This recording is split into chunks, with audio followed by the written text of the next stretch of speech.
Hello friends, welcome to Gargi classes. History of Rajasthan की अपन बात कर रहे थे। प्रीवियस लेक्चर में अपन ने शुरू कर दिया था राठौड़्स ऑफ मारवाड़ के बारे में बात करनी। इसका फर्स्ट पार्ट अपना कवर हो चुका है और सेकंड पार्ट अपन अभी बात करेंगे। फर्स्ट पार्ट का लिंक डिस्क्रिप्शन बॉक्स में गिवन है, आप जाकर के देख सकते हो अगर अभी तक आपने नहीं देखा है तो। आज अपना ये मारवाड़ के राठौड़ों के बारे में सेकंड लेक्चर है, जिसमें राठौड़ों का मारवाड़ की जो मतलब जोधपुर वाली जो ब्रांच है पर्टिकुलरली वो वाली ब्रांच आज अपनी कंप्लीट हो जाएगी। फिर इसके बाद में अपन राठौड़्स ऑफ बीकानेर कवर करेंगे, जो शुरू किया गया था राव बीका ने इस्टेब्लिश किया था जब बीकानेर को।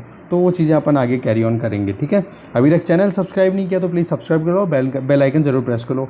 और एक चीज़ मैं आपको बता दूँ, आप चैनल को प्लीज़ प्रमोट करो, जिससे कि हम एटलीस्ट एफर्ट करने के लिए एक होती है ना कि जील तो आए, राइट। जील तो है बट आप थोड़ा सा एक बूस्ट कर दोगे तो आपके लिए और बेनिफिशियल रहेगा, मेरे लिए बेनिफिशियल रहेगा, ओके। और ये एक चीज़ बता दूं मैं, ये जितने भी कंटेंट मैं आपको प्रोवाइड कर रहा हूँ इंग्लिश में, ये सभी एग्जाम्स के लिए है। राजस्थान में आप चाहे आरएएस की तैयारी करो, चाहे लेक्चर्स के लिए तैयारी कर रहे हो, चाहे रीट में कर रहे हो, अगर आपका मीडियम इंग्लिश है तो आपके लिए डेफिनेटली ये हेल्पफुल होने वाला है, ठीक है। तो चलिए स्टार्ट करते हैं। आज का अपना फर्स्ट जो रूलर है मारवाड़ के, जो राठौड़ों की बात करें तो राव चंद्रसेन। इनकी जो लाइफ स्पैन है वो मेनली रहा 562 टू 1581 AD, 1562 से 1581 तक ये रहे। राव मालदेव की अपन ने अभी तक बात कर ली थी। तो राव मालदेव के जितने भी बेटे थे उनमें सबसे बड़ा बेटा था उदय सिंह, जिसको मोटा राजा बोला जाता था। क्या? उदय सिंह। पर तीसरे नंबर का बेटा था राव चंद्रसेन। राव चंद्रसेन को उदय जो मालदेव था वो कैपेबल मानता था, इसलिए अपना सक्सेसर भी इसी को डिक्लेयर कर दिया। तो इस बात से नाराज़ हो गया उदय सिंह, ठीक है। अब उदय सिंह अगर नाराज़ हो गया तो आप ये टाइम देखो 1562 से 1581, इस टाइम पे रूल किसका चल रहा था दिल्ली में? अकबर का, ठीक है। तो ये मोटा राजा उदय सिंह अप्रोच करता है कहा किसको? अकबर को। और फिर उसके बाद में लड़ाई होती है अकबर की सेना और चंद्रसेन के बीच में। कहाँ पे? बैटल ऑफ मेड़ता, जो कि 1562 में लड़ा जाता है। और इस टाइम पे इस पर्टिकुलर बैटल में चंद्रसेन की हार होती है। और इस चक्कर से, हार के चक्कर में वो क्या होता है, हार तो क्या मतलब एक तरीके से वो वहाँ से वो जगह छोड़नी पड़ती है उसको, कि उसको लगता है कि यहाँ अपन कैपेबल एनफ नहीं है। बहुत बड़ी सेना थी अकबर की इस वजह से। तो उस केस में क्या होता है, जितनी भी टेरिटरीज थी चंद्रसेन के अंदर में मालदेव ने जो दी थी अपनी एक सक्सेशन के तौर पर, मतलब एक प्रॉपर्टी जो दी थी, वो क्या हो जाती है, मुगलों ने हड़प ली अब इस बैटल के बाद में। क्योंकि यहाँ पे उदय सिंह ने सपोर्ट किसका किया? अकबर का, ठीक है। अकबर से हेल्प ली अपनी खुद के लिए। चंद्रसेन एक ऐसा किंग रहा हुआ है जो अपनी थ्रू आउट लाइफ जंगलों में भटकता रहा चाहे, पर उसने कभी भी मुगलों की सबॉर्डिनेशन एक्सेप्ट नहीं की। मुगल्स के नीचे कभी भी नहीं काम करने की उसने ठानी हुई थी। तो चाहे ये हार गया, पर इसने हमेशा ये रिफ्यूज़ किया कि मैं मुगल्स के साथ में कोई अलायंस क्रिएट नहीं करूँगा, मेरा कोई उनसे समझौता नहीं होगा। और अगर देखा जाए जोधपुर के जितने भी किंग हुए उनमें सबसे बड़ा जो राइवल जो था जोधपुर के राठौड़ों में से अकबर का, वो चंद्रसेन ही था। समझ रहे हो आप मेरी बात को, कि जोधपुर के जितने भी किंग हुए, राठौड़ रूलर्स हुए, तो उनमें से अकबर का जो बिगेस्ट राइवल जो रहा वो राव चंद्रसेन था, ठीक है।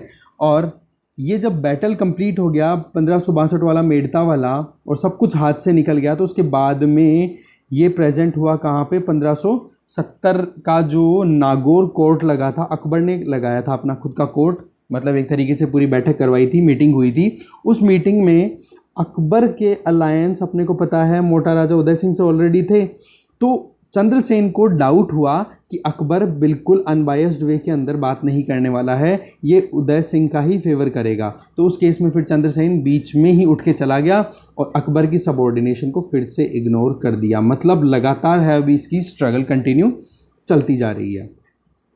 फिर ये जब यहाँ से ये जो बैटल हुआ था मेड़ता वाला, और फिर इसके बाद में ये जो 1570 का ये जो नागौर कोर्ट करवाया था, कंडक्ट करवाया था अकबर ने, उसके बाद में चंद्रसेन चला गया था कहाँ पे? अपने मतलब मारवाड़ में ही भद्राजून की पहाड़ियों की तरफ चला गया था। भद्राजून की पहाड़ियाँ जालौर में पड़ती है, वहाँ पे चला गया था। फिर उसके बाद में इसकी डेथ होती है 1581 के अंदर पाली में, ठीक है। तब तक इसने अपने आप को कभी भी एक तरीके से अकबर या फिर मुगल्स के अंडर में नहीं जाने दिया। मतलब मारवाड़ जब तक ये जिंदा था 1581 तक, तब तक मारवाड़ मुगलों के अंडर में नहीं गया, ठीक है। इसने पूरा रेजिस्टेंस अपना रजिस्टर करवाता रहा है ये कंटिन्यू, ठीक है। और इसकी जो डेथ जैसे ही हुई तो उसके बाद में मारवाड़ ने अपने आप को सबमिट कर दिया किसके अंडर में? मुगलों के, 1500 83 AD में। और वो किसने कराया? मोटा राजा उदय सिंह ने एग्रीमेंट कर लिया था अकबर के साथ में। इसके बारे में अपन नेक्स्ट स्लाइड अपकमिंग स्लाइड्स में देखेंगे। अकबर ने जो ये बैटल हुआ था जिसमें चंद्रसेन को हराया था मेड़ता वाला, उसके बाद में चंद्रसेन चला गया था कहाँ पे? बद्राजून की पहाड़ियों में। तो बद्राजून की पहाड़ियों में भी अकबर को कहीं ना कहीं थ्रेट था कि ये आदमी फिर से एक तरीके से दोबारा से एक तरीके से रिवाइव होकर के और अटैक ना कर दे अपने। तो अकबर को ये जो एक थ्रेट था, या फिर उदय सिंह को जो थ्रेट था, मोटा राजा उदय सिंह को, तो उसकी वजह से अकबर ने हुसैन कुली खान नाम से एक उनके जो एक तरीके से कमांडर थे, उनके अंडर में रॉयल आर्मी भेजी थी। कहाँ पे? यहाँ पे बद्राजून की पहाड़ियों में 1564 AD में। ठीक है।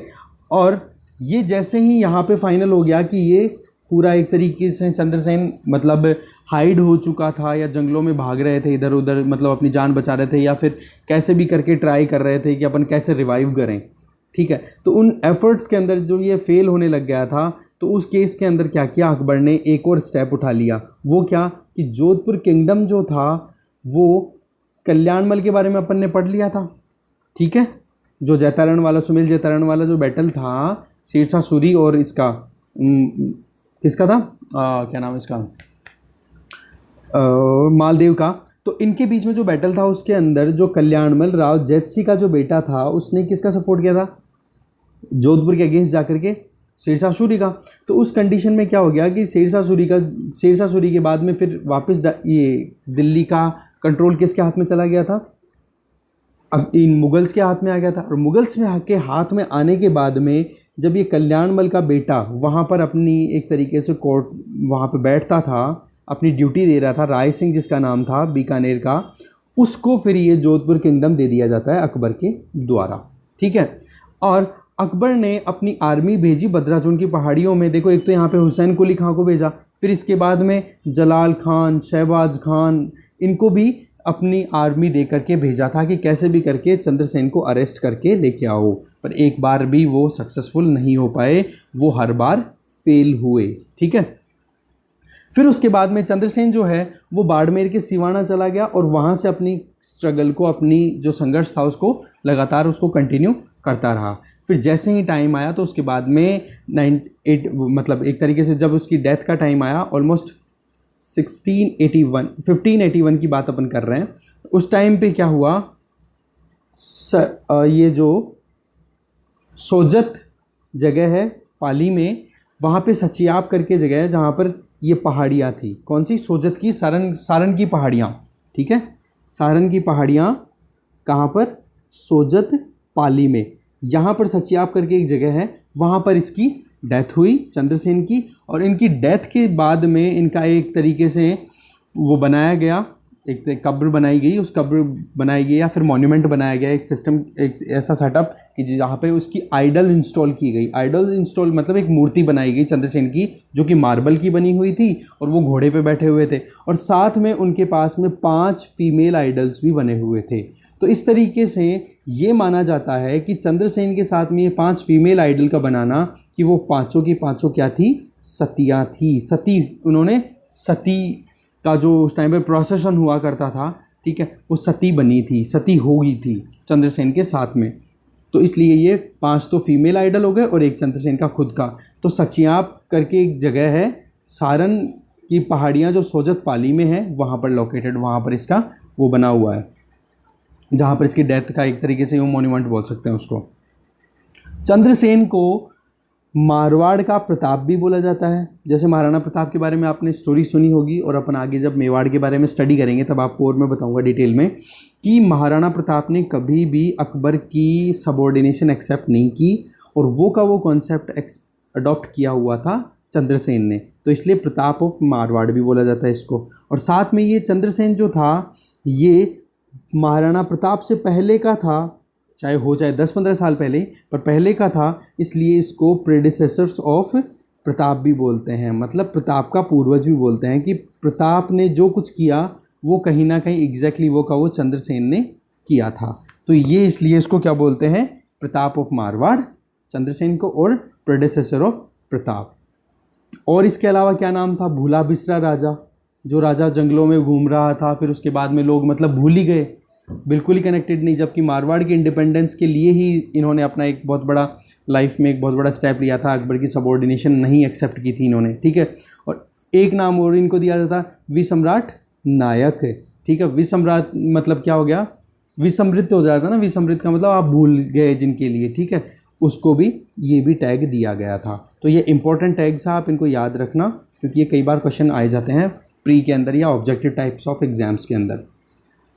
फिर जैसे ही चंद्रसेन छोड़ करके भाग गया था, या फिर मतलब जंगलों में चला गया था, बद्राजून की पहाड़ियों में, तो उसके बाद में मोटा राजा उदय सिंह ने अपना खुद का डोमिनेंस क्रिएट करना शुरू कर दिया था अकबर का फेवर लेके और जोधपुर वाले रीजन में। और जैसे ही 1581 के अंदर चंद्रसेन की डेथ हो गई, तो 1583 के अंदर ये प्रॉपर किंग बन के उभरा। और कब तक बना रहा, 1595 तक।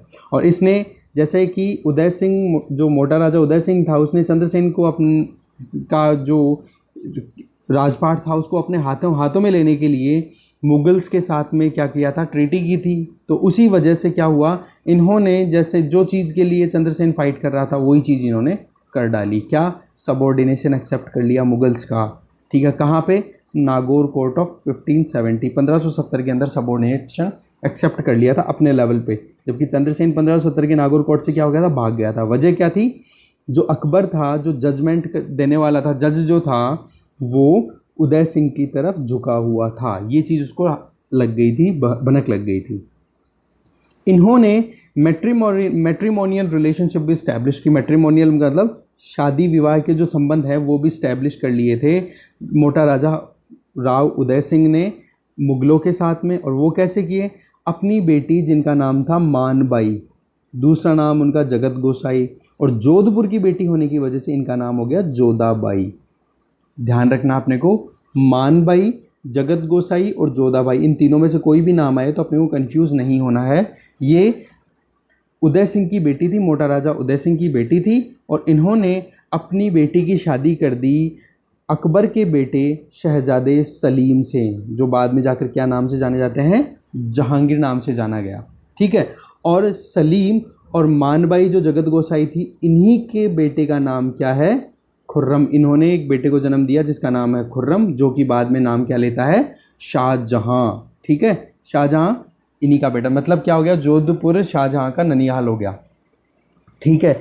और जैसा अपन ने देखा है, आपने मूवी देखी होगी अकबर जोधा, और अपन जैसे ही कछवाहा डायनेस्टी के बारे में बात करेंगे जयपुर की, तो वहाँ से ये क्लियर हो जाता है कि अकबर की शादी होती है यहाँ की हरकूबाई से, ठीक है, जिसको जोधाबाई बोला जाता है। मूवी अपन ने जोधा अकबर आपने देखी होगी। तो हरकूबाई के फिर पैदा होता है कौन, जहांगीर, ठीक है। तो इस तरीके से जहांगीर का ननिहाल हो गया जयपुर। आमेर मतलब जयपुर तो क्या, आमेर। तो ये सीक्वेंस एक तरीके से क्या मतलब, मैट्रिमोनियल रिलेशनशिप स्टैब्लिश होना बहुत पहले से शुरू हो गया था। भारमल ने सबसे पहले एक्सेप्ट किया था, जो कि आमेर के किंग हुआ करते थे उस टाइम पे, जब अकबर ने ये अपना जो एक इम्पीरियलिज्म का जो सेगमेंट था या इम्पीरियलिज्म का जो अप्रोच थी उसको बढ़ाने की जब कोशिश की, तो सबसे पहले उन्होंने एक्सेप्ट की थी। तो यहाँ पर अपन ने देखा कि चंद्रसेन ने तो एक्सेप्ट नहीं की थी, पर मोटा राजा उदय सिंह ने क्या कर ली थी, एक्सेप्ट कर ली थी सबॉर्डिनेशन ऑफ मुगल्स। तो इस केस में यहाँ पे ये चीज़ क्लियर हो जाती है कि ये पहली बार हुआ था या पहला राजा था जिसने मुगल्स का सबॉर्डिनेशन एक्सेप्ट किया, और साथ में ये पहला राजा था जिसने मैट्रिमोनियल रिलेशनशिप स्टैब्लिश की थी मुगल्स के साथ। फिर मोटा राजा उदय सिंह के बाद में शूर सिंह करके, जिसका पूरा नाम था सवाई राजा सूरजमल, उन्होंने रूल किया, ठीक है।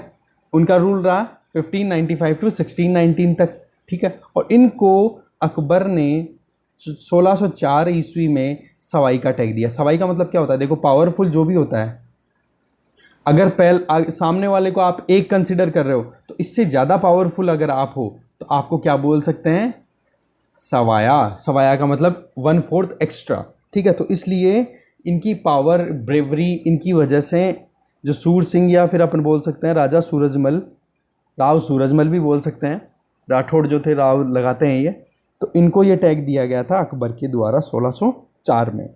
फिर नेक्स्ट जो किंग बनते हैं वो है राव गज सिंह। इनको जहांगीर ने टैग दिया था दलतन भान, ये नाम दिया गया था। ये टाइटल जो हैं आप प्लीज़ इनको याद ही रखना, क्योंकि इनके ऊपर क्वेश्चन पूछ लिया जाता है, किस राजा के बारे में दलतन भान के भान का टाइटल दिया था या किसने दिया था, किसको दिया था, ये चीज़ें बहुत इंपॉर्टेंट है, ये आप ध्यान रखना। फिर नेक्स्ट किंग बनते हैं, या नेक्स्ट किंग तो क्या मतलब जो नेक्स्ट इनका सक्सेसर आते हैं वो होते हैं अमर सिंह। अमर सिंह के बारे में थोड़ा सा डिफरेंट स्टोरी है, वो आप जान लेते हैं कि गज सिंह जो थे, ये राव गज सिंह जो थे, ये अमर सिंह से नाराज़ थे, इसलिए अमर सिंह को स्किप करके अपने छोटे बेटे जसवंत सिंह को अपना सक्सेसर डिक्लेयर कर दिया। तो अमर सिंह तो और नाराज़ हो गए होंगे कि नहीं, नॉर्मल सी बात है कि बनना तो अमर सिंह को, तो अमर सिंह बड़ा बेटा था राव गज सिंह का, पर इनके बीच में डिस्प्यूट्स थे, कुछ गैप्स थे, कुछ मिसअंडरस्टैंडिंग थी, या फिर अनॉयड थे, नाराज़ थे गज सिंह। इस चक्कर से जसवंत सिंह को तो किंग डिक्लेयर कर दिया कि मेरे बाद में किंग जो बनेगा वो जसवंत सिंह होगा, और अमर सिंह को कर दिया स्किप। तो इस बात को लेकर के अमर सिंह पहुंच गया शाहजहाँ के कोर्ट में, और शाहजहाँ का दरबार कहाँ लगता था, आगरा फोर्ट में। वहाँ जा कर के बातें की, बातें करने के बाद में शाहजहाँ ने इनको संतुष्ट किया, सेटिस्फेक्शन थोड़ा दिया, थोड़ा सा इनको इनका जो ग्रीवांस थी उसको रिड्रेस किया, और रिड्रेसल के तौर पे इनको दिया गया नागौर का फोर्ट दे दिया, और नागौर की जागीर दे दी कि आप वहाँ की जागीर संभालो, और वहाँ का किला जो है वो आप ही का है। पर इतना कुछ देने के बाद में एक छोटा सा इंसिडेंट होता है कि सलावत खान नाम से उसी कोर्ट के अंदर शाहजहाँ के रिलेटिव, उन्होंने अमर सिंह को एक कटु बात कह दी, कहा गंवार, ये वर्ड एक बोल दिया, गंवार है ये। इस बात को लेकर के अब राजपूत है, चिढ़ गए और तलवार निकाली और सलावत खान का गला काट दिया। और वही उसी टाइम पे काटने के बाद में वहीं मतलब एक अच्छी खासी हाइट पे फोर्ट होता है, आपने देखा होगा आमेर का फोर्ट या कहीं पर भी आप जाते हो तो किले की क्या बेस ही बहुत ज़्यादा ऊंची होती है। तो उन्होंने फिर विंडो से जंप लगा दिया अपने घोड़े पे बैठ करके, ठीक है। पहले तो गला काट दिया, अब सोचा कि कोई और मारेगा अपने को, शाहजहाँ के जो पोर्ट में जो बैठे अपने को पकड़ेंगे, इतने में उन्होंने जंप लगा दिया विंडो से। और जंप जैसे ही लगाया तो वहाँ पर घोड़ा जो था, तो घोड़े की तो वहीं की वहीं डेथ हो गई, पर खुद वहाँ से भाग निकले, ठीक है। और जो घोड़ा था वो वहीं पे उसकी डेथ होने की वजह से उसकी वहाँ पर कब्र भी बनाई हुई है। और जिस रास्ते से, जिस तरफ से अब ये जो अमर सिंह थे, राव अमर सिंह भाग के निकले थे, उस रास्ते को या उस दरवाजे को, आगरा फोर्ट के उस दरवाजे का नाम भी अमर सिंह दरवाज़ा रख दिया गया। ये बहुत ही इंटरेस्टिंग इंसिडेंट है, आप याद रखना इसको। नहीं समझ में आया रिवाइज कर लो, एकदम सिंपल सी बात है। अमर सिंह से रिलेटेड एक बहुत इंटरेस्टिंग एक तो इंसिडेंट ये आ गया, ठीक है, सलावत खान वाला। और एक इंसिडेंट आता है मतीरे की राड।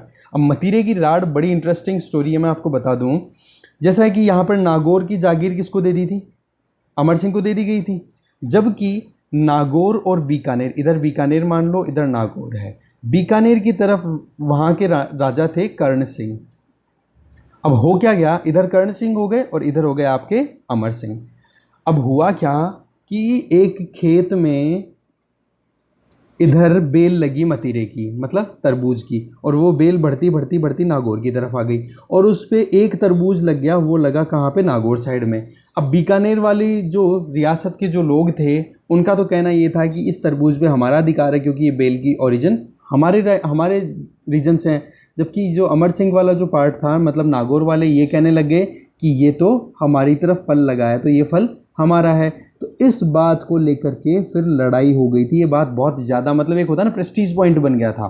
तो उस वजह प्रेस्टीज पॉइंट बनने से कॉन्फ्लिक्ट आ गया। और कॉन्फ्लिक्ट भी किस रीजन में, जखमानिया विलेज है नागौर में, उसके पास में, ये दोनों मतलब एक बॉर्डर पे विलेज है ये। तो इनके बीच में ये जो डिस्प्यूट था, ये फिर बाद में वॉर के अंदर कन्वर्ट हो गया। तो इसको बोल दिया जाता है मतीरे की राड़। ये कई बार पूछ लिया जाता है, या फिर कई बार आ जाता है ये डिस्कशन में कि मतीरे की राड़ क्या थी, किस किस के बीच थी और क्यों थी, ये चीज़ अपन ने बताई। अब अपन ने देखा कि जो गज सिंह थे, उन्होंने अमर सिंह को स्किप करके किसको किंग बनाया था, जसवंत सिंह को। और जसवंत सिंह का जो रूल चला वो चला 1638 से 1678, 1638 टू 1678 AD। ये गज सिंह का यंगेस्ट, मतलब सबसे जवान बेटा था। और इसका जो कोरोनेशन हुआ वो आगरा में ही हुआ था। उस टाइम पर मुगल सबऑर्डिनेशन तो एक्सेप्ट कर ही लिया था मोटा राजा उदय सिंह ने, तो उसके बाद में जो कुछ भी था मुगलों के हिसाब से हो रहा था। तो इनका जो कोरोनेशन जो फंक्शन हुआ वो कहाँ पर हुआ, आगरा में ही हुआ। 1640 में इनको राजा बना दिया गया। शाहजहाँ ने इनको अलग अलग टाइटल दिए, उन टाइटल्स में सबसे इंपॉर्टेंट महाराजा इनको टाइटल दे दिया गया था। तो आप देख सकते हो कि महाराजा नाम अभी तक अपन ने नहीं देखा था, तो शाहजहाँ ने इनको टैग दे दिया था, ठीक है। और इसके बाद में इनको जसवंत सिंह को एक तो मनसब दे दी थी, मनसबदारी सिस्टम चला करता था मुगलों के टाइम पे, जिसमें क्या था, मनसब्स कौन थे, जो रेवेन्यू कलेक्शन के साथ में जब मुगल्स को ज़रूरत पड़े तो आर्मी भी फैसिलिटेट करे, ठीक है, रेवेन्यू कलेक्शन प्लस आर्मी।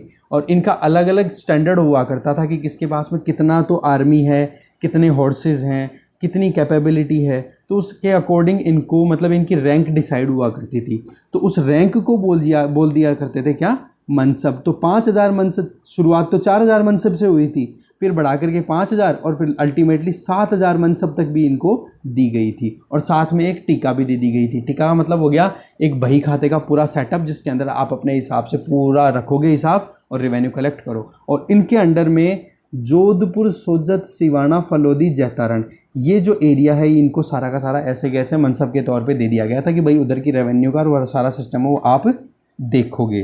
अब एक चीज़ इंटरेस्टिंग मैं आपको रिकॉल कराना चाहूँगा, ये जो नाम है जोधपुर, सोजत, सिवाना, फलोदी, जैतारण, ये सारे वो नाम है जो नाम जोधपुर इंडिपेंडेंट किंगडम मालदीव के अंडर में थे। और आज देखो इस पर्टिकुलर लाइन में अपन देख रहे हैं कि मनसब मतलब मुगलों के एहसान पे आना शुरू हो गए थे। ठीक है, ये इंटरप्रिटेशन देखो आप, यहाँ पे चीज़ें वही हैं, जगह वो की वो है, पर टाइम बदल गया, पावर अब मुगल्स के हाथ में चली गई।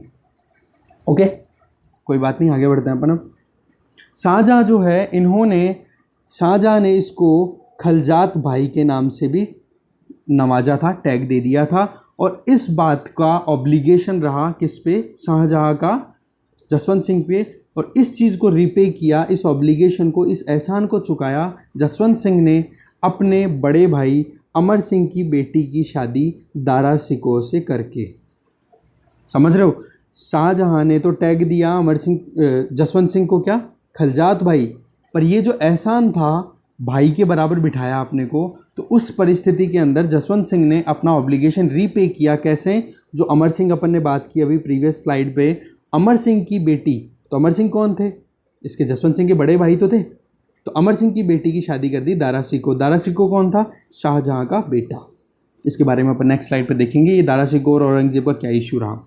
इन्होंने बहुत सारी किताबें लिखी। उन किताबों में अगर इंपॉर्टेंट बुक्स की बात करें तो वो थी सिद्धांत बोध, आनंद विलास, भाषा भूषण, प्रबोध चंद्रोदय,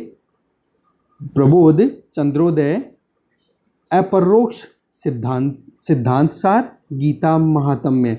ये इंपॉर्टेंट बुक्स हैं, इनको ऐसे कैसे नोट डाउन कर लो। वैसे पीडीएफ मैं अवेलेबल करा दूंगा आपको, डोंट वरी, बस अभी तो समझ लो इन चीज़ों को कि सिद्धांत बोध, आनंद विलास, भाषा भूषण, प्रबोध चंद्रोदय, अपरोक्ष सिद्धांत सार और गीता महात्म्य, ये इंपॉर्टेंट बुक्स लिखी गई किसके द्वारा, जसवंत सिंह के द्वारा। औरंगजेब जो था वो थोड़ा सा एक तरीके से कहता है ना एकदम रेडिकल था। तो इस वजह से उसने अपने बाप के खिलाफ में शाहजहाँ के अगेंस्ट में ही रिवोल्ट करना शुरू कर दिया। और रिवोल्ट जब किया औरंगजेब ने, तो जसवंत सिंह ने तो फेवर लेना किसकी समझी, शाहजहाँ, क्योंकि अल्टीमेटली किंग जो अपन ने एहसान देखे, ऑब्लिगेशन खलजात भाई तक बोल दिया। तो उन चीज़ों को भी ध्यान में रखते हुए जसवंत सिंह ने सपोर्ट किया शाहजहाँ का। अब शाहजहाँ क्या चाह रहा था कि उसका बड़ा बेटा दारा शिकोह किंग बने। समझ रहे हो आप मेरी बात को। तो उस केस में क्या होता है, औरंगजेब थोड़ा रेडिकल, तो औरंगजेब ने रिवोल्ट कर दिया शाहजहाँ के अगेंस्ट में। और शाहजहाँ के अगेंस्ट में अगर रिवोल्ट किया तो जसवंत सिंह ने शाहजहाँ का फेवर किया, तो औरंगजेब और जसवंत सिंह अपोजिट पार्टी हो गई दोनों की दोनों। और ये चीज़ सामने आई कब निकल के, जब बैटल ऑफ धर्मतपुर, जो कि धर्मत का बैटल है, एमपी में लड़ा गया था, उसमें जब ये चीज़ ओपनली आती है कि जो जसवंत सिंह है वो औरंगजेब के अगेंस्ट है, या फिर शाहजहाँ या फिर दारा सिकोह के फेवर में रहता है हमेशा। ठीक है, और ये जो बैटल था धर्मत का, ये औरंगजेब जीतता है। और उस जगह का नाम जहाँ पर ये लड़ाई हुई, जिसका नाम था धर्मतपुर, वहाँ पे शाहजहाँ, ये औरंगजेब जीतता है, फतेह प्राप्त करता है, फतेह गेन करता है। इसलिए धर्मतपुर का नाम बदल करके औरंगजेब ने क्या कर दिया था, फतेहाबाद। अब इस बैटल को अपन समझने की कोशिश करते हैं। बैटल ऑफ धर्मत, जो कि एमपी में है, धर्मत मध्य प्रदेश में, उज्जैन के पास में, 1658 एडी में ये बैटल लड़ा गया था। और हुआ किसके बीच में था, शाहजहाँ के बेटों के बीच में। और बेटे कौन थे, एक तरफ था दारा सिकोह और दूसरी तरफ था औरंगजेब। जसवंत सिंह ने दारा सिकोह का साथ दिया, जबकि ये बैटल जीता किसने, औरंगजेब ने। ये चीज़ अपन ने ऑलरेडी डिस्कस कर ली है। इस बैटल में जैसा कि दारा सिकोह हार जाता है, तो दारा सिकोह की तरफ तो जसवंत सिंह था और जसवंत सिंह भी हार ही गए इस तरीके से। तब ये बैटल हार के जब वापस जोधपुर पहुंचता है, तो जसवंत दे करके जसवंत सिंह की जो क्वीन थी उन्होंने अपने फोर्ट के दरवाजे बंद करवा लिए। बोला कि राजपूत या तो युद्ध में जीतते हैं या फिर मर जाते हैं। ये बहुत इंपॉर्टेंट लाइन आप ध्यान रखना कि किस क्वीन ने किसको, क्या कॉन्टेक्स्ट था, कैसा बैटल था, किस किस के बीच था, और ये बैटल क्या था, सक्सेशन का, कि शाहजहां के बाद में कौन किंग बनेगा। इस बैटल के अंदर जसवंत सिंह ने किसका साथ दिया, दारा सिकों का। दारा सिकों हार गया तो जसवंत सिंह भी हारा हुआ माना गया, तो हारा हुआ माना गया तो इसको एंट्री नहीं मिली। और क्या कहा गया कि राजपूत या तो जीतते हैं या फिर मरते हैं, ठीक है, युद्ध में। और इस चीज़ को फेवर करने वाले कौन कौन थे, बर्नियर, मनुकी और काफ़ी खान। जबकि पंडित विश्वेश्वर रेऊ उनका ये मानना है कि ऐसा कुछ नहीं हुआ था, ठीक है। तो इस चीज़ को सपोर्ट करने वाले तो कौन हो गए, बर्नियर, मनुकी और काफ़ी खान। जबकि इसके अगेंस्ट में या फिर इसको नलीफाई करते हैं पंडित विश्वेश्वर रेऊ कि ऐसा कुछ नहीं हुआ था। जसवंत सिंह के एक बेटे थे जिनका नाम था पृथ्वीराज सिंह। उनको औरंगजेब ने पॉइजन पिला करके, मतलब ट्रेचरी करके मार दिया था, ठीक है, ये अपने को ध्यान रखना है। फिर आगे देखें, एक और बैटल होता है इसी वॉर ऑफ सक्सेशन के अंदर, इसी उत्तराधिकार के जो युद्ध हुए थे उन्हीं के अंदर दूसरा बैटल होता है वॉर ऑफ दोराई का युद्ध, जो लड़ा गया था 1659 एडी में, जो कि अजमेर के पास में पड़ता है दोराई। इसमें जो औरंगजेब था जिसने दरमत के युद्ध में बादशाहत हासिल कर ली थी, पर इसके बाद में भी दारा सिकों ने रिबेल किया, और दारा सिकों से रिबेल करने के बाद में लड़ाई होती है दारा सिकों की इनकी, और दारा सिकों फिर वापस से ये बैटल हारता है, और अल्टीमेटली दारा सिकों को काकावाड़ी के किले में, जो कि कहाँ पर है, अलवर, उसके अंदर जेल में पटक दिया जाता है कि भाई अब तू बाहर नहीं निकलेगा, ठीक है। अब देखते हैं जसवंत सिंह के कुछ आर्किटेक्चरल पॉइंट ऑफ व्यू से क्या क्या एक्टिविटीज़ हुई। लिटरेचर का तो अपन ऑलरेडी देख चुके हैं कौन कौन सी बुक्स लिखी। अब आर्किटेक्चर की बात करते हैं। इन्होंने कजा पार्क नाम से एक बाग बनाया। इसके अलावा जो जसवंत दे थी, जसवंत सिंह की वाइफ क्वीन, उन्होंने कल्याण सागर पोंड और एक राई का बाग करके बगीचा बनाया, जो कि जोधपुर वाले रीजन में आप देख सकते हो, आज भी फेमस है ये। तो कल्याण सागर पोंड और राई का बाग किसने बनाया, जसवंत दे, जो कि जसवंत सिंह की वाइफ थी, क्वीन थी उन्होंने। और कजा पार्क किसने बनवाया था, जसवंत सिंह ने। अब जसवंत सिंह का कजा पार्क के लिए फेमस एक इंसिडेंट है कि जब अफ़गानिस्तान में इनकी पोस्टिंग थी, मतलब एक तरीके से अफ़गानिस्तान भेजा गया था इनको मुगल्स के द्वारा, तो वहाँ पर ये वहाँ से पोमेग्रेनेट, मतलब अनार के कुछ बीज लेके आए थे, क्योंकि उधर ड्राई फ्रूट्स और पोमेग्रेनेट अच्छी किस्म के हुआ करते थे। तो उन्होंने ला करके वो एक्सपेरिमेंट जो किया था राजस्थान में या अपने राजपूताना वाले रीजन में आकर के, तो वो कजा पार्क जोधपुर में ही किया था। जसवंत सिंह ने जसवंतपुरा नाम से एक टाउन स्टैब्लिश किया था औरंगाबाद महाराष्ट्र के पास में। और इस टाइम पे क्या हो रहा था, जो शिवाजी से बैटल चल रहा था मुगल्स का, उसके अंदर जसवंत सिंह फेवर कर रहे थे किसका, मुगल्स का, क्योंकि मुगल्स की सबॉर्डिनेशन मारवाड़ के राठौड़ों ने एक्सेप्ट कर ली थी, ठीक है। तो जसवंतपुरा स्टैब्लिश इसी बात पे किया गया था औरंगाबाद के पास में, ओके। ये स्कॉलर्स के पैट्रोन भी थे, मतलब इनकी कोर्ट में बहुत ही ज़्यादा विद्वान लोग भी बैठते थे, जिनके नाम अगर अपन देखें तो नैन्सी, नाहरीदास, दलपत मिश्रा, ये इंपॉर्टेंट थे।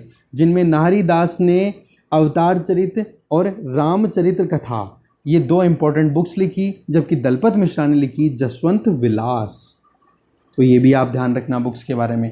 प्रीवियसली अपन ने जो बुक्स देखी वो सारी कौन सी थी, जसवंत सिंह की खुद की लिखी हुई, पर खुद भी एक स्कॉलर था और साथ में स्कॉलर्स को भी अपने यहाँ पे शरण दे रखी थी। He was the pattern of scholars. और स्कॉलर्स कौन कौन से थे, नैन्सी, नाहरीदास और दलपत मिश्रा, जिसमें नाहरीदास की क्रिएशन दो हो गई, अवतार चरित्र, और दूसरा हो गया रामचरित्र कथा, और दलपत मिश्रा की लिखी हुई है जसवंत विलास। तो जसवंत विलास के बारे में आप कंफ्यूज मत हो जाना कि दलपत मिश्रा ने लिखी है, जसवंत विलास के नाम से देखो, तुक्का लगाने का मौका मिले, भूल जाओ आप तो जसवंत सिंह का ही नाम मत दे देना या जसवंत दे मत दे देना इसका आंसर, ओके।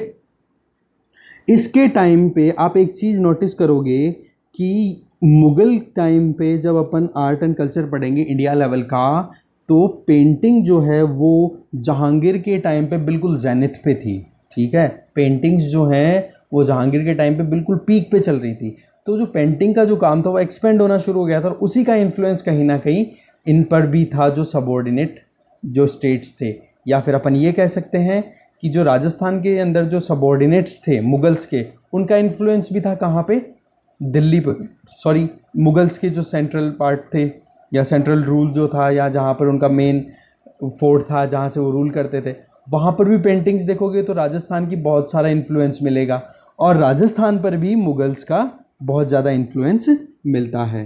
तो इस टाइम पे इस टाइम पे इनके रूल के टाइम पे, जसवंत सिंह के टाइम पे, एक लव अफेक्शन की जो पेंटिंग्स हुआ करती थी, ठीक है, प्रेम रस की, उनका एक्सपेंशन हुआ, जिसके अंदर बहुत सारी थीम्स बनाई गई, जैसे ढोला मारू।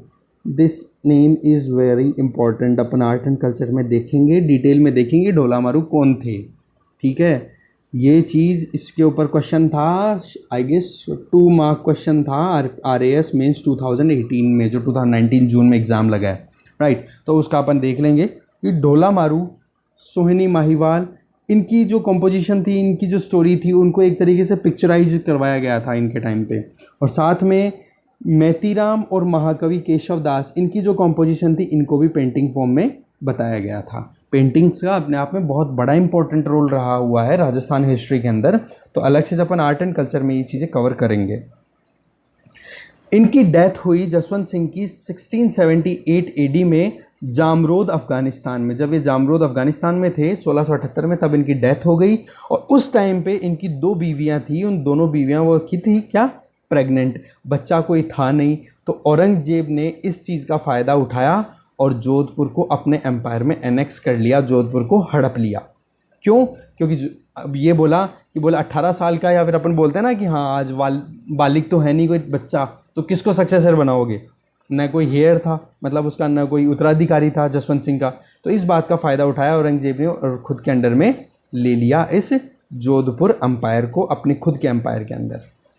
फिर इसके बाद में जब जसवंत दे, जो वाइफ थी जसवंत सिंह की, इनके बेटे होते हैं लाहौर में, उनका नाम है अजीत सिंह, ठीक है। आप देखो यहाँ पे जसवंत सिंह कब एक्सपायर हो गए, 1678, और बेटा कब पैदा हो रहा है, 1679, ठीक है।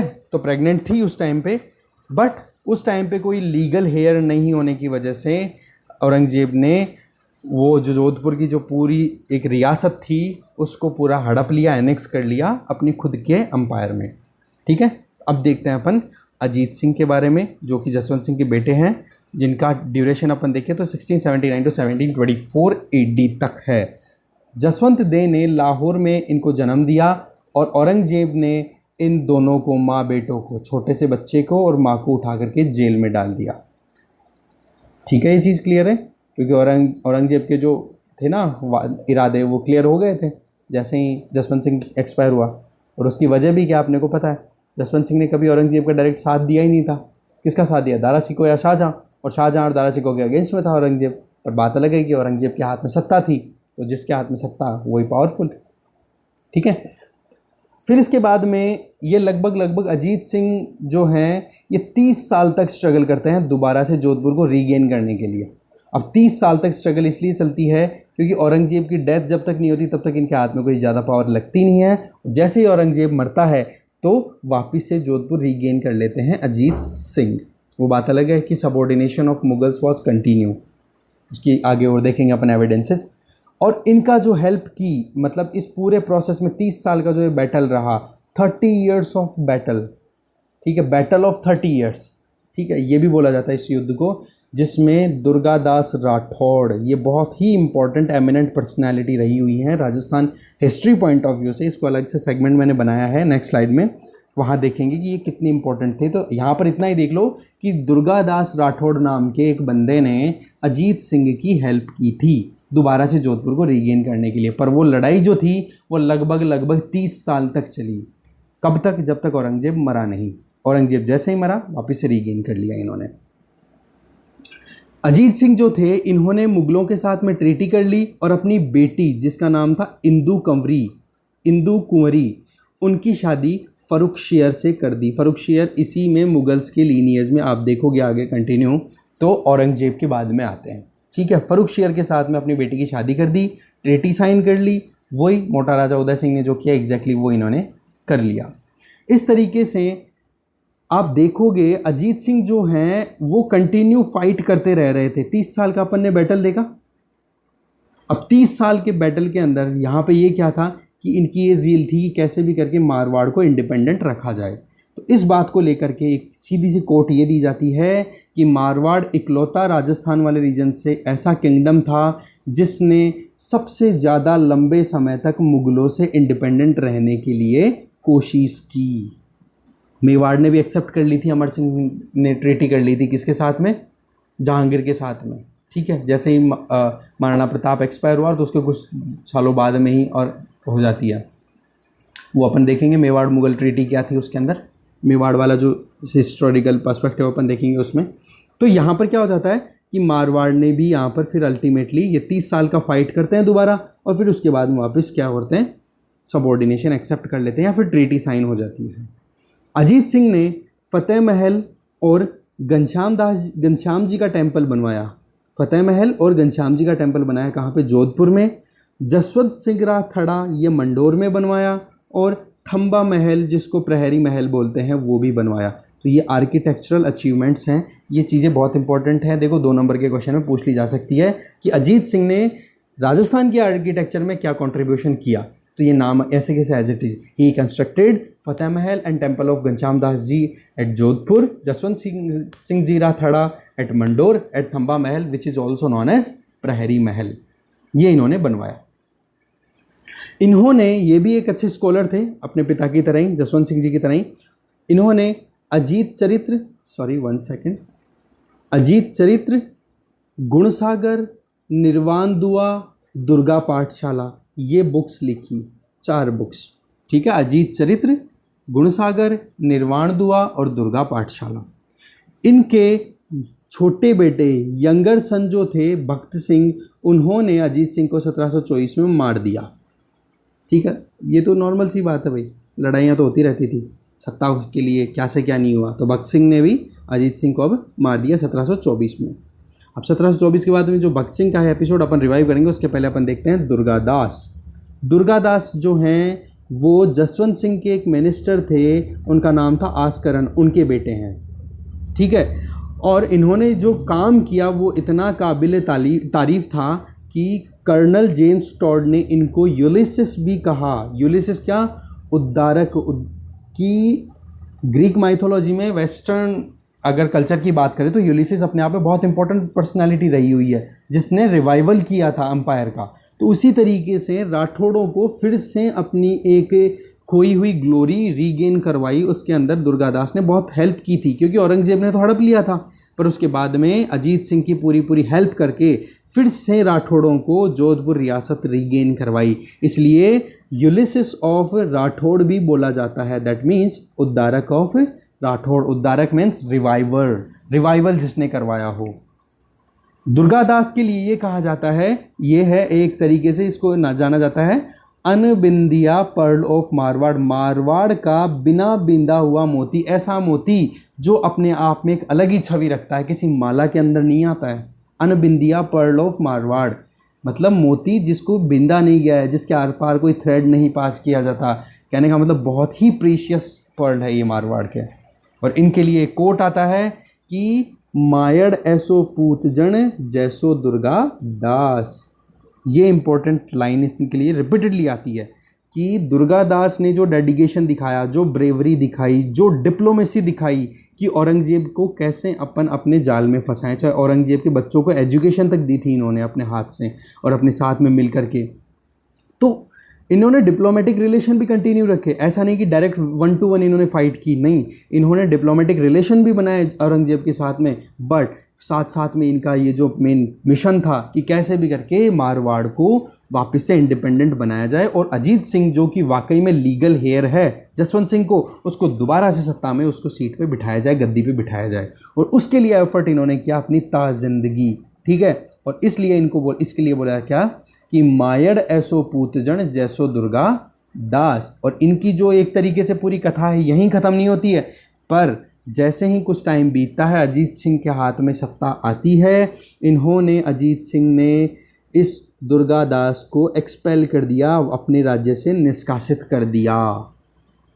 समझ रहे हो, इतना कुछ करने के बावजूद 30 साल का जो बैटल था, लड़ाई थी, उसमें पूरा साथ देने के बावजूद उसी अजीत सिंह ने दुर्गादास को निकाल दिया।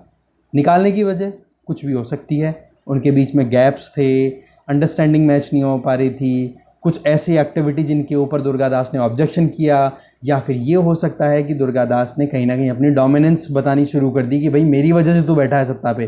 तो किंग के हाथ में पावर थी, तो इन्होंने निकाल दिया और दुर्गादास जाकर के सेटल हो गए मेवाड़ में। और फिर 1718 ईस्वी में उज्जैन के पास में इनकी डेथ होती है और इनका सेनोटाइप मतलब इनकी जो एक समाधि है वो बनाई हुई, इनकी समाधि है वो कहाँ पर स्थित है, बैंक ऑफ रिवर शिप्रा नदी के किनारे पर स्थित है। शिप्रा नदी के किनारे ही स्थित है उज्जैन। ठीक है, तो इस तरीके से ये दुर्गादास जी अपने आप में बहुत ज़्यादा इंपॉर्टेंस रखते हैं राजस्थान की हिस्ट्री के अंदर। फिर नेक्स्ट बात करते हैं अभय सिंह। अभय सिंह की अगर अपन बात करें तो इनके टाइम पे एक सबसे इंपॉर्टेंट एक्टिविटी हुई थी, चिपको आंदोलन के बारे में जब भी पढ़ते हैं, जिसमें खेजड़ली गांव जोधपुर में अमृता देवी विश्नोई के अंडर में खेजड़ी के पौधों को बचाया गया था कि इन्होंने काट डेवलपमेंट प्रोजेक्ट के लिए इन्होंने कटवाना शुरू किया तो वो चिपक गए थे सारे पेड़ों के, और पेड़ों के चिपकने के बाद में फिर इन्होंने मतलब लगभग 363 लोगों को, जिनमें औरतें भी थी और आदमी भी थे, उनकी डेथ हुई। ठीक है, तो ये एक फेमस इंसिडेंट आता है अभय सिंह के टाइम पे। फिर आगे अगर अपन देखें तो फिर नेक्स्ट होते हैं विजय सिंह। विजय सिंह जो थे इनके टाइम पे बैटल ऑफ मेड़ता लड़ा जाता है 1754 में, और ये लड़ा जाता है विजय सिंह एक तरफ, दूसरी तरफ मराठाओं के बीच में। और बैटल्स के बारे में एक पूरा से अलग से मैं वीडियो बनाऊंगा, शायद उसमें 1 या 2 वीडियो बने। बैटल एकदम उनकी सिग्निफिकेंस, किस किस के बीच हुई, क्या रिजल्ट रहा, क्या उसकी वजह थी, वो सारी डिटेल अपन देखेंगे। फिर विजय सिंह के बाद में आते हैं महाराजा मान सिंह। मान सिंह ने रूल किया 1803 से 1843 एडी में। इनको संत राजा भी बोला जाता था। संत राजा क्यों? ये संतों के साथ ज़्यादा रहते थे। इन्होंने जो नाथ संप्रदाय था, नाथ कम्युनिटी थी, उसको बहुत ज़्यादा पेट्रोनेज दी, और इनके जो टीचर थे जिनका नाम था देवनाथ, उन्होंने इनके लिए एक प्रिडिक्शन लगाई थी कि ये बड़े होकर के किंग बनेंगे। तो इस बात के बाद में ये नाथ संप्रदाय से बहुत ज़्यादा एसोसिएटेड रहे, तो इन्होंने अपने ही रीजन में, जोधपुर वाले रीजन में ही नाथ कम्युनिटी का सेंटर भी इस्टेब्लिश किया। तो ये चीज़ कई बार आपको पूछ ली जा सकती है कि नाथ कम्युनिटी का सेंटर किसने इस्टेब्लिश किया? महाराजा मान सिंह ने। और कहाँ पर? जोधपुर रियासत वाले रीजन में। इनका बैटल होता है जयपुर के जगत सिंह से। स्टोरी क्या है कि कृष्णा कुमारी एपिसोड जो है वो मेवाड़ की कॉन्टेक्स्ट में आता है, पर आपको मैं यहाँ पे बता दूँ, कृष्णा कुमारी मेवाड़ के किंग भीम सिंह की बेटी। ठीक है, अब भीम सिंह की बेटी है कृष्णा कुमारी। अब एक तरफ तो है जगत सिंह जयपुर वाले और दूसरी तरफ है मान सिंह राठौड़ जोधपुर वाले। इनके बीच में ये होता है कि कृष्णा कुमारी से हम शादी करेंगे। अब इनके बीच में इस बात को लेकर के गिंगोली में लड़ाई होती है और अल्टीमेटली इसमें जयपुर के जगत सिंह की जीत होती है। पर इसी बीच में भीम सिंह ने एक बंजारे की एडवाइस लेकर के इस कृष्णा कुमारी को जहर पिला दिया और कृष्णा कुमारी की डेथ होती है। तब जाकर के ये बैटल पूरा ख़त्म हो जाता है। तो देख लो, इस तरीके के बैटल, मतीरे के लिए बैटल हो गए, एक मतलब प्रिंसेस से शादी करने के लिए वो भी बैटल हो रहा है, तो बहुत सारे। और 1818 ईस्वी के अंदर ईस्ट इंडिया कंपनी के साथ में महाराजा मान सिंह ने अपनी ट्रीटी साइन कर ली, अपने आप को अंग्रेजों के सबॉर्डिनेट सुपुर्द कर दिया। इन्होंने रसीले राज रंग, एक राग रागिणी भी लिखी, और होरी हिलोरी और मनगन, ये इंपॉर्टेंट बुक्स या कि इनकी कॉम्पोजिशन जो है महाराजा मान सिंह की, तो रसीले राज राग रागिणी है वो लिखी इन्होंने, होरी हिलोरी भी लिखी, और मंगन करके भी लिखी। किसने? मंगन मान सिंह। ठीक है, इनके टाइम पे फेमस हिस्टोरियन लिटरेट कौन थे? बांकीदास जी। वो इन्हीं के कोर्ट में रहते थे और इन्होंने लिखी बांकीदासरी ख्यात। ये बहुत इंपॉर्टेंट फैक्ट है कि बांकीदास जी किसके कोर्ट में रहे थे या किसके कंटेम्प्रेरी थे? तो वो कौन थे? महाराजा मान सिंह। और उन्होंने क्या लिखी? बांकीदासरी ख्यात, जिसमें मारवाड़ की रियासत का पूरी हिस्ट्री और जो भी लीनियर, जो भी इंपॉर्टेंट एक्टिविटीज हुई उसका मेंशन उसमें किया था। फिर इसके बाद में मान सिंह के बाद में आते हैं महाराजा जसवंत सिंह सेकंड। ये जोधपुर रियासत के लास्ट किंग रहे। इनकी अगर अपन बात करें तो इनके टाइम पे इम्पोर्टेंट इंसिडेंट एक ही रहा कि इनकी कोर्ट सिंगर थी, उसका नाम था नन्ही जान। उस नन्ही जान ने मिलकर के किसके साथ में, महर्षि दयानंद सरस्वती जो थे उनके ही कुक, मतलब उनके ही महाराज से मिलकर के नन्ही जान ने और जगन्नाथ ने, दोनों ने मिलकर के महर्षि दयानंद को क्या, दूध में जहर मिला करके दे दिया, जिससे उनकी मौत हो गई। तो ये नन्ही जान कौन थी, court singer of Jaswant Singh second, ठीक है। और जगन्नाथ कौन था, महर्षि दयानंद सरस्वती का कुक, उनके लिए जो खाना बनाते थे तो इनके साथ मिलकर दूध में उन्होंने जहर मिला के दे दिया और अल्टीमेटली महर्षि दयानंद सरस्वती का निर्वाण हुआ। और निर्वाण कब हुआ, 1883 AD में विनय कोठी में, जो कि अजमेर में लोकेटेड है, ठीक है। इसीलिए महर्षि दयानंद सरस्वती जी की इम्पोर्टेंस की जब अपन बात करेंगे न्यूज़पेपर के पॉइंट ऑफ व्यू से, ठीक है, जो रिवोल्ट वाला टाइम आएगा उसके अंदर अपन देखेंगे तो महर्षि दयानंद सरस्वती जी का जो मेन सेंटर था वो अजमेर था, मेनली अजमेर, उदयपुर, इस वाले रीजन में इन्होंने बहुत सारा काम किया था, ठीक है। आर्य समाज जिन्होंने प्रोपोगेट किया था। तो इस तरीके से आज अपना जोधपुर या फिर अपन मारवाड़ के राठौड़ों की बात करें तो वो कंप्लीट होता है। कल अपन बात करेंगे, मतलब नेक्स्ट जो अपन वीडियो मैं अपलोड करूँगा वो होंगे बीकानेर के राठौड़्स, ठीक है। कोशिश करूँगा एक वीडियो में ही कवर हो जाए, पर इंपॉर्टेंट अगर होगा तो हो सकता है 2 से 3 वीडियो लग जाए, कोई इशू नहीं है। पर अपने को समझ में आना चाहिए, कंटेंट छूटना नहीं चाहिए और कंसाइज फॉर्म में आपको कंटेंट अवेलेबल होना चाहिए, ये मेरा टारगेट है। Okay, thank you.